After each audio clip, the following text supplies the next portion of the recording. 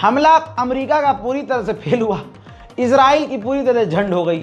अब दोनों एक दूसरे की पीठ थपथपा रहे हैं, वो इसकी तारीफ कर रहा है, ये इसकी तारीफ कर रहा है, वो इसकी तारीफ कर रहा है। ऐसे ही देखिए, इजराइल ने अपनी पार्लियामेंट की बिल्डिंग को अमेरिका के झंडे के कलर से डिजाइन किया है, स्पेशल थैंक्स बोलने के लिए ट्रंप को।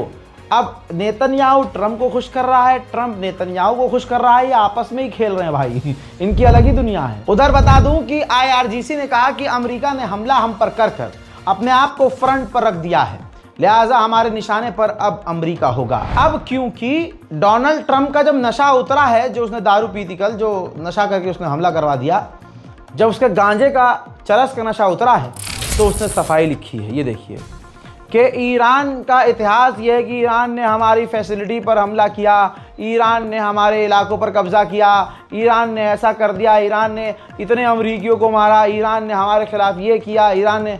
भाई अब जस्टिफिकेशन आ रही है ट्रंप की, इसीलिए ट्रंप को यही कहूँगा मैं कि बाबू ये नशा, गांजा, अफीम, ये कोकीन, ये लेना बंद करो बे। साले तुम हमला करवा देते हो, उसमें भी फेल हो जाते हो। यही तो नहीं उड़ा रहा था परमाणु बम, अरे निशाने पे लगा ही नहीं, ऊपर से जो है जब नशा उतरा तो अब ये इतिहास बयान कर रहे हैं कि नहीं नहीं ईरान ऐसा है, ईरान वैसा है। चल, ईरान के राष्ट्रपति पेजेश्कियान अस्पतालों में घायलों से मिलने पहुंचे, जहां पर उनका स्वागत किया गया। आप देखिए ना, ईरान के ऑफिशियल्स के किसी भी चेहरे को आप ऐसा नहीं देख सकते कि उनका उतरा हुआ चेहरा है। ईरान के लीडर हैं, प्रेसिडेंट हैं, प्रधानमंत्री हैं, कोई भी हैं, आप देख सकते हैं सब उनको इज्जत दे रहे हैं। जो बेचारे घायल हैं वो भी उठ के बैठे हुए हैं कि भाई हमारा देश का राष्ट्रपति आया है। भाई आप देख रहे हैं, ये तस्वीर एक्सक्लूसिव है। सब पूरा ईरान इस वक्त अपनी सरकार के साथ है और ऐसा ही होना चाहिए। तेहरान की गवर्नमेंट ने बताया है, गवर्नर ने बताया है कि लास्ट 10 दिनों में इजराइल ने 200 से ज्यादा तेहरान की जगह पर हमले किए हैं। अल्लाह अकबर, तेहरान में 200 जगह इजराइल ने बमबारी की है। मेरे दोस्तों, नींद उड़ा रहा है ईरान। अली शमखानी जो खामनाई के सुप्रीम लीडर के करीबी हैं, एडवाइजर हैं, उन्होंने कहा कि अगर हमारा न्यूक्लियर फैसिलिटी इन लोगों ने तबाह कर भी दिया तब भी कोई फायदा नहीं, क्योंकि हमने यूरेनियम पहले ही निकाल लिया था। आगे आने वाले समय में हम इनको सरप्राइज देंगे। अमेरिका की ऐसे हो रही है, दुख कैसे? अमेरिका अब लेबनान से भी अपने अमेरिकी लोगों को निकाल रहा है। जी हां, खौफ में है अमेरिका। उधर देखिए अरे यार, नंगेपन की इंतहा है।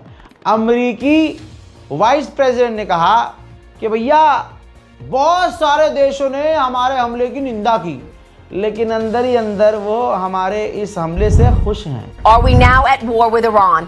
No, we're not. This is not a war against Iran. This is very simple. 67 days ago, the President of the United States sent the Iranians a letter and it said, you're not going to have nuclear weapons. You're not going to have a militarized nuclear program. Let's negotiate. I want to do this diplomatically. I want to do this peacefully. They tried to play him along the way they've played every American president for the last 35 years. And, the president told them, if we don't get a deal, which is what he wanted, then I'll have to handle it differently. And that's what he did last night. He handled it differently. But that was an Iranian choice. We didn't make that choice. They did. By playing games with Donald Trump, they made a huge mistake. And President Trump acted last night. And I think the world today is safer and more... अमेरिकी channel ने Israel के vice president से पूछा कि क्या आप खामनाई को मारने के पक्ष में हैं? तो उन्होंने कहा कि ये हमारे ऑप्शन में नहीं है और ना हमारा ये मकसद है कि हम ईरान की रिजीम को चेंज करें। हाँ, खामनाई को मारना है, जिंदा रखना है, क्या करना है, वो इजराइल का कॉल है, वो इजराइल की मर्जी है। After an Iranian missile struck a hospital in Israel this week, Israel's defense minister said the Ayatollah, quote, can no longer be allowed to exist. Does the United States support Israel killing Iran's leader? Well, look, that's up to the Israelis, but our view has been very clear that we don't want a regime change. We do not want to protract this or build this out any more than it's already been built out. We want to end their nuclear program, and then we want to talk to the Iranians about a long-term settlement here. अब Iran ने जो सुबह missile कल दाग कर तेल अवीव से लेकर हाइफा तक जलजला पैदा कर दिया था, उस एक्चुअल मिसाइल की फुटेज ईरान ने लॉन्च की है। मिसाइल का नाम है, तस्वीर देखिए, हा, सुकून है भाई, सुकून। मिसाइल का नाम है खैबर शिकन और उसने ऐसी शिकन पैदा करी इजराइल के अंदर कि बड़ी बड़ी बिल्डिंग, वैज्ञानिक संस्थान, बड़े बड़ी इमारतें पूरी तरह से ध्वस्त हो गई। पूरी दुनिया में अमेरिका की साख कमजोर इसलिए भी हो गई कि B-2 बॉम्बर से जो हमला किया ईरान पर, वो B-2 बॉम्बर का इतिहास में सबसे बड़ा ऑपरेशन और सबसे बड़ा हमला था। इतना बड़ा हमला करने के बाद भी ईरान की न्यूक्लियर साइट्स को वो पूरी तरह से डिस्ट्रॉय नहीं कर पाया। दोस्तों, ट्रंप का डर देखिए। ट्रंप ने ही कहा था इजराइल से कि आप ईरान के डिफेंस सिस्टम पूरी तरह से तबाह कर दो, ताकि हमारे किसी जहाज पर, परमाणु बॉम्बर पर, फाइटर जेट पर ईरान हमला न कर सके और रॉकेट लॉन्च न कर सके। इजराइल ने कहा कि हमने surface to surface missile launcher Iran के 200 तबाह किए। इसके अलावा 1000 बार हमारे हवाई जहाज़ों ने, हमारे फाइटर जेट ने ईरान पर हमले किए हैं। मेरे दोस्तों, ये तमाम वो खबरें हैं जो हो सकता है आपसे छूट गई हो, सामने ना आई हो। मैंने सब पिरोकर आपके सामने रख दी हैं देर रात। इस रिपोर्ट को शेयर ज़रूर कीजिएगा, चैनल को सब्सक्राइब खुद भी कीजिए और दूसरों से भी करवाइए, ताकि दुनिया की तमाम बड़ी खबर आपको मिलती रहे। इस बीच में एक बड़ी जानकारी, इस जंग के दौरान गाज़ा के तमाम अपडेट्स आप तक नहीं मिले, लेकिन जो गाज़ा के लिए हमने मदद इकट्ठा करी थी और दूसरी मदद हमने पहुंचा भी दी। इस पूरे हाल में ऐसे बहुत दिलेर और ऐसे पक्के फ़िलिस्तीन की मोहब्बत में डूबे मुसलमान भी थे, जो लगातार इस बारकोड का इस्तेमाल करके, पहले वाली वीडियो का निकाल के बारकोड का इस्तेमाल करके फ़िलिस्तीन और गज़ा के लिए लगातार मदद भेज रहे थे। हमने अपनी एक अलग टीम बना ली थी कि हम अपडेट दे रहे हैं, क्योंकि ये लाइव अपडेट है और इस पर हम गाज़ा पर बात नहीं कर पा रहे थे। लेकिन जो मदद आई, हमने तुरंत उसे गाज़ा तक पहुंचाई। मदद हमारी तरफ से जारी रहेगी। इस बारकोड का इस्तेमाल आप करते रहिए, ताकि हम गाज़ा तक कुछ न कुछ पहुंचाते रहें।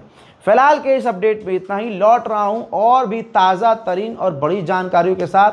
तब तक के लिए जय हिंद।